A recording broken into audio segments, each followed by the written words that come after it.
The Allied Landing Craft Mechanised, LCM, or MLC also saw action in the first year of the Second World War.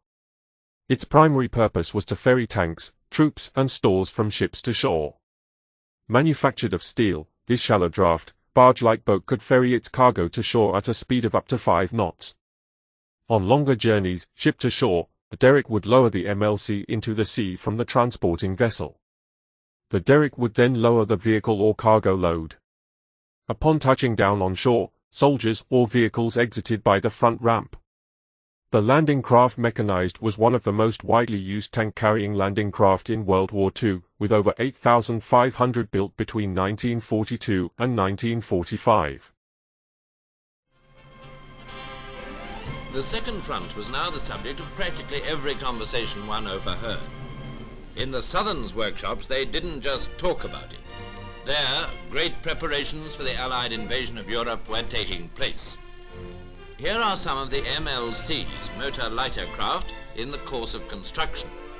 These craft were intended primarily for carrying tanks.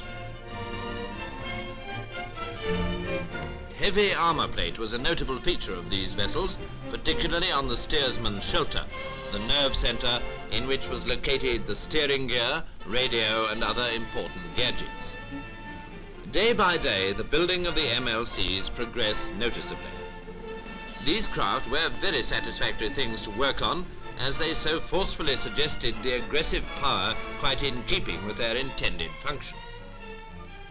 One of their more interesting features was the formidable-looking front door. Well, a front door, if you can use such a term in connection with such a war machine.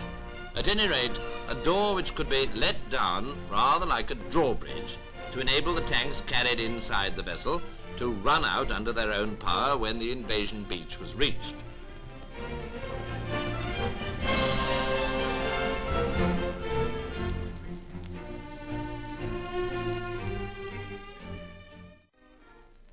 Break for workers' playtime.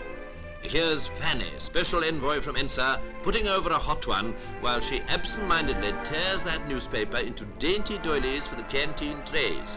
One advantage of schizophrenia anyway. The audience warms up to appreciative temperature, and thus encouraged, Mabel makes short work of any doubt about her ability to knock up a tune on the Watsits.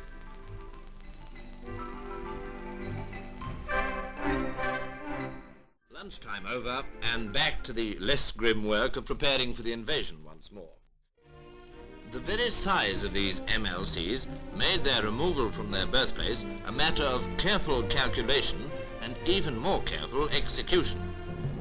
As a point of interest, the doors of this particular shop where the vessel was made had to be specially enlarged to afford a comfortable exit.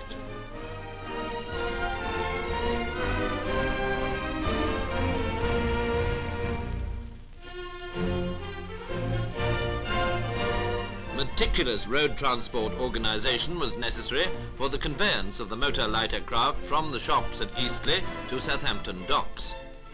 As these craft were an out-of-gauge load, this journey could not be covered by rail. En route to Southampton, special traffic police cleared the way before them. All other traffic was parked on the roadside to give the MLCs a free and unhindered passage. On arrival at the dock gates, the Southern Railway's Southampton staff took over the job of transferring the craft from the lorries across the quays to the river.